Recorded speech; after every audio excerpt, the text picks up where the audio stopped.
இருக்கிற அந்த போட்டியாளர் அன்பு தம்பி பரந்தாமன். வாங்க.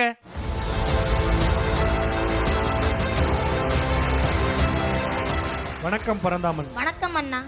நிறைய சுற்றுகளை கடந்து இன்றைக்கு உறவுகள் சுற்றுக்கு வந்திருக்கிறோம். யாரை பற்றி பேச போறீங்க? அத்தை. அத்தை அப்படிங்கிற ஒரு அழகான உறவு குறித்து பேசுகிற பரந்தாமனுக்கு உற்சாகமான கைத்தட்டு, பாராட்டு. சிறப்பா பேசுங்க, வாழ்த்துகள். நன்றிங்க.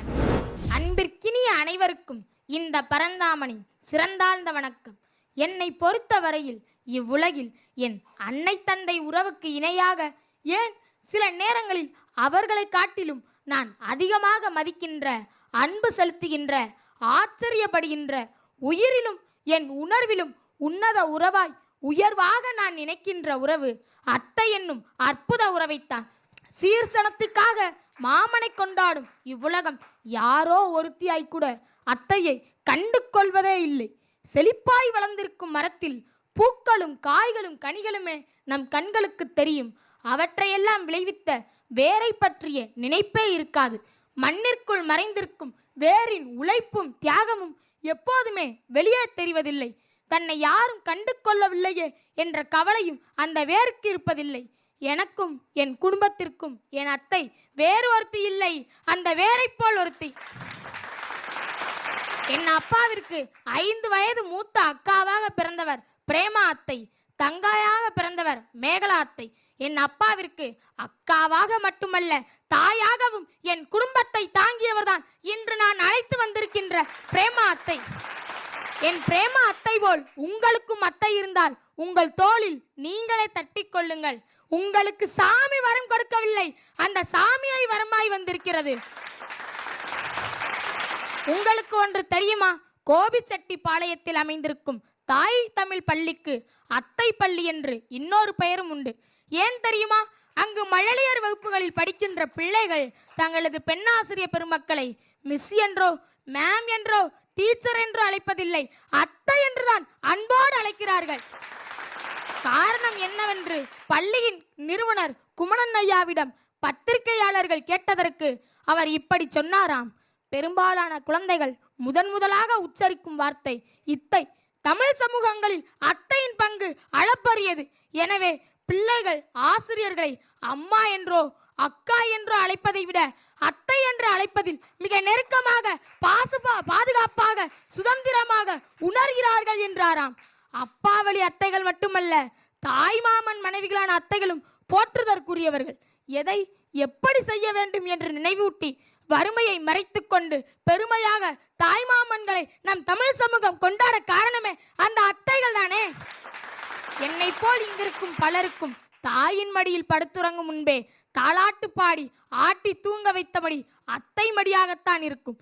நமக்கு உடம்பு சரியில்லை என்றால் துடிதுடித்து போய் முந்தானையில் காசை முடிந்து நேர்த்திக்கடன் செலுத்துகிற, மாவிளக்கு வைத்து மண்சோறு தின்கின்ற தன் பிள்ளைகளை விட தன் அண்ணன் தம்பி பிள்ளைகள் மேல் ஒரு படி மேலாக அன்பு செலுத்துகின்ற, அளவில்லாமல் அக்கறை காட்டுகின்ற, தன் பிள்ளைகளுக்கு எது வாங்கினாலும் தன் மருமக்க பிள்ளைகளுக்கு முதலில் வாங்குகின்ற உறவு அத்தை அன்றி வேறு எது? என் பிரேமா அத்தை தன் தம்பி தங்கை படிப்பிற்காக தனது படிப்பை தியாகம் செய்தவர். தட்டாங்கள் விளையாட வேண்டிய 7 வயதில் சாந்தி சட்டில் கல் சுமந்தவர் என் அத்தை. அன்று முதல் இன்று வரை தினக்கூலியாய் உழைத்து சிறுக சிறுக சேர்த்த பணத்தில் சின்னதொரு இடம் வாங்கி சிறியதொரு வீடும் கட்டியுள்ளார்.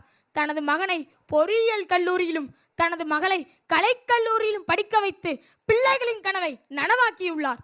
அருப்புக்கோட்டை பஞ்சுமில்லில் தினம் உழைத்து நூலாகி போன என் இரும்புக்கோட்டை என் அத்தையை தவிர வேறு யாரை நான் உழைப்பிற்கு உதாரணம் காட்ட முடியும்?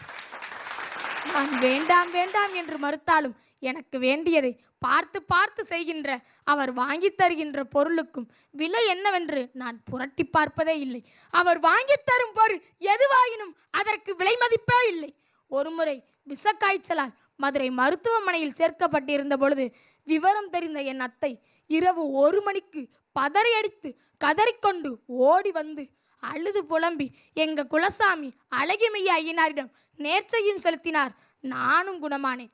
என் அப்பாவிற்கு மட்டுமல்ல, எனக்கும் தாயுமானவளான என் அத்தை என் குடும்பத்திற்கு கிடைத்த விலை மதிப்பில்லா சொத்து.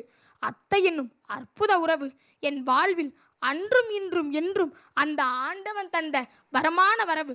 எத்தனை பிறவிகள் இருந்தாலுமே அத்தனை பிறவிகளுமே என் அத்தைக்கு மகனாக அல்ல மருமகனாகவே பிறக்க ஆசைப்படுகிறேன். நன்றி, வணக்கம். சிறப்பாக பேசியிருக்கிற பரந்தாமனுக்கு ஒரு உற்சாகமான கைத்தட்டு. அத்தை அப்படிங்கிற உறவு குறித்து இந்த மன்றத்தில் பேசியிருக்கிறீங்க. உங்கள் அத்தை இந்த மன்றத்துக்கு வந்திருக்காங்களா? வந்திருக்காங்க. அவங்கள கூப்பிடலாமா? கூப்பிடலாம்ண்ணா. பரந்தாமனுடைய அத்தையும் அவங்க அப்பாவையும் ஒரு கைத்தட்டலோடு இந்த மன்றத்திற்கு அழைக்கிறோம். வாங்க.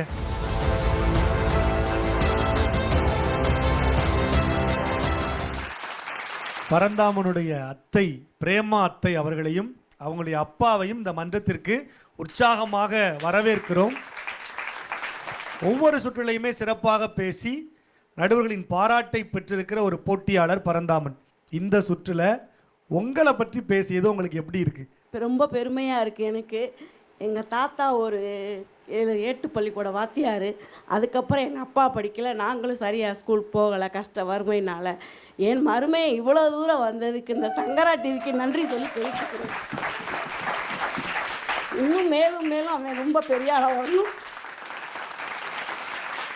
இத்தனை சுற்றுகளாக நீண்ட ஒரு பயணம், ஒவ்வொரு சுற்றுலையும் அவனுக்கு பக்கபலமாக நீங்கள் இருந்திருக்கிறீங்க. இந்த வெற்றி பயணம் எப்படி இருந்தது?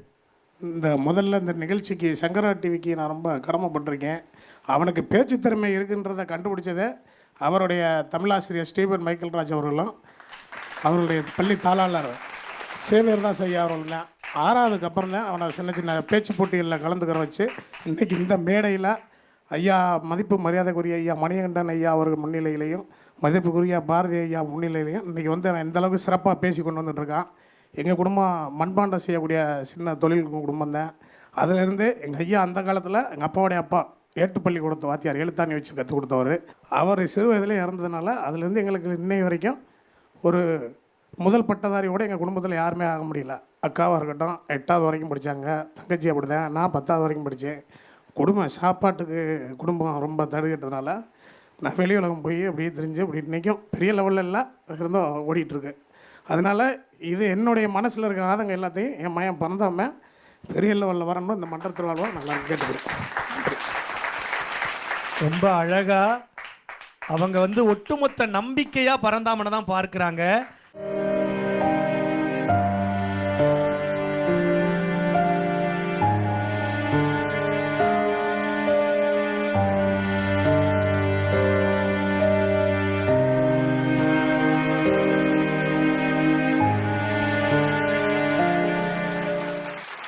ரொம்ப அழகா உணர்வுபூர்வமான ஒரு தருணம்.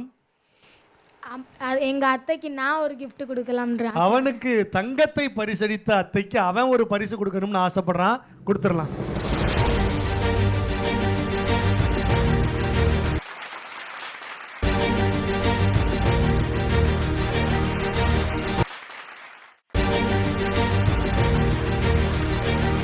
பரந்தாமன் அவனால இயன்ற ஒரு கை கடிகாரத்தை அவங்க அத்தைக்கு பரிசா கொடுத்துருக்கிறான். ஒரு உற்சாகமான கைத்தட்டல். சிறப்பாக பேசியிருக்கிற பரந்தாமனுக்கு என்ன மதிப்புரைகளை நடுவர்கள் வழங்குறாங்க அப்படிங்கிறத கேட்கலாம். முதல்ல பாசத்திற்குரிய அன்பு அண்ணன் மணிகண்டன் அவர்கள். முதல்ல ஒரு பலத்த கைத்தட்டு. தயவுசெய்து இது வந்து பேச்சு மேடை. இங்கே சும்மா இப்படி வர்றது, இந்த கிஃப்ட்டு போடுறது, செயினை போடுறது, இதை பிரித்து காட்டுறது, இதெல்லாம் உங்களுக்குள்ளே வச்சுக்கோங்க. ஒரு மருமகனுக்கு செயின் போட்டால் கரெக்டாக புளிப்பல்லோடு போடணும். வெறும் பல் இல்லாமல் போட்ட செயினை ஏற்றுக்க முடியாது. இருந்தாலும் பரவாயில்ல அப்படின்னு சொல்லி எந்த அத்தையாவது எந்த அப்பத்தாவாவது நடுவர் 2 பேருக்கு செயின் போட மாட்டாங்க. நினைக்கிறீங்க செயின் போட முடியலன்னா பரவாயில்ல, கொஞ்சம் வயிற்றுக்கு பெல்ட்டு கூட தங்கத்தில் போடலாம், அது ஒன்றும் வசதியாக இருக்கும் அப்படிங்கிறத சொல்ல கடமைப்பட்டிருக்கேன். நீங்கள் நல்லா நினச்சி பாருங்கள், எங்கேருந்து பயணப்பட்டு சென்னைக்கு வந்து ஒரு நாள் அவங்க வேலைக்கு போகாமல் இவ்வளவு தூரம் செலவு பண்ணி இங்கே வந்திருக்காங்கன்னா எல்லாத்துக்கும் மேலே எங்கள் தங்கத்துக்கு தங்கம் போடுறோன்னு நாங்கள் பாருங்கள். உண்மையிலேயே ஆனால் இந்த மாதிரி மருமகன் கிடச்சா எல்லாத்தையும் போடுவாங்க செயின், அது வேறு விஷயம். அது அந்தந்த மருமகனை பொறுத்து தான் இருக்குது அப்படிங்கிறது சொன்னாலும் கூட அந்த அத்தை முகம் 1000 செந்தாமரை மலர்களுக்கு சமமாக இருக்கிறது. நல்ல உறவுகளை பூக்கச் செய்த இந்த பேச்சு எக்ஸ்ட்ராடினரி. இன்னைக்கு இயல்பாகவே நல்லா பேசுவாள், இன்றைக்கி சூப்பர் டூப்பர். இந்த குடும்பத்துக்கு எல்லாம் வல்ல இறைவன் நல்ல கருணையை காட்டி விரைவில் அவர்களுடைய வறுமையை போக்கி பரந்தாமன் இன்னும் ஒரு 10 ஆண்டுகளில் செல்வ செழிப்பில் நீங்கள் கோடீஸ்வரர் என்கின்ற பெயரை எடுப்பதை விட அத்தையின் உள்ளம் கவர்ந்த மருமகன் என்கின்ற பெயரை எடுக்க வேண்டும். அத்தையும் நல்லா பார்த்துக்கணும், அப்பாவையும் நல்லா பார்த்துக்கணும் அப்படிங்கிறத கேட்டுக்கிறேன். உங்களுக்கு மனமார்ந்த வாழ்த்துக்கள். நன்றி. அண்ணனுக்கு நன்றி. தொடர்ந்து எங்கள் பாசத்திற்குரிய அன்பு அண்ணன் கவிஞர் நிரஞ்சன் பாரதி அவர்கள். பரந்தாமன் உடைய பேச்சு நான் அதுவும் புதுசாக சொல்ல தேவையில்லை. அது எப்போதும் போல இன்றைக்கும் கூட வெகு சிறப்பாக இருந்தது. உன்னுடைய அத்தையிடம் உனக்கு இருக்கிற அந்த வார்த்தைகளால் சொல்ல முடியாத அந்த பாச பிணைப்பு ரொம்ப அற்புதமாக உன்னுடைய பேச்சில் வெளிப்பட்டது. உன்னுடைய குடும்பத்தாருக்கு நான் சொல்லிக்கொள்வது என்னென்னா, உன்னுடைய இந்த திறமை நிச்சயம் உன்னை ஒரு வெற்றி வாகை சூடிய ஒரு பட்டதாரி ஆக்கும். வருங்காலத்தில் நீ பட்டம் போலவும் உயர்ந்து பறப்பாய், பரந்தாமனாகவும் இருப்பாய், நாளைக்கு சிறந்தாமனாகவும் இருப்பாய். நீ வாழ்த்துக்கள். தொடர்ந்து எங்கள் குடும்பத்தினுடைய நம்பிக்கை பரந்தாமன் அப்படிங்கிறத இவங்க ஒவ்வொரு முறை பேசுகிற போதும் உறுதிப்படுத்துகிறாங்க. அந்த நம்பிக்கையை பரந்தாமன் நிச்சயமாக காப்பாற்றணும் அப்படின்னு இந்த நேரத்தில் கேட்டுக்கொண்டு 2 நடுவர்களுமே உங்களை உற்சாகமாக வாழ்த்தி இருக்கிறார்கள், பாராட்டி இருக்கிறார்கள். இன்னும் அடுத்தடுத்த உயரங்களுக்கு பரந்தாமன் போகணும், அன்றைக்கும் அத்தைக்கு பிடித்த மருமகனாகவே பரந்தாமன் இருக்கணும் அப்படிங்கிறத கைத்தட்டல் மூலமாக வாழ்த்துறோம். அடுத்தடுத்த சுற்றுகளில் சந்திக்கலாம். வாழ்த்துக்கள். நன்றி. நன்றி. அடுத்ததாக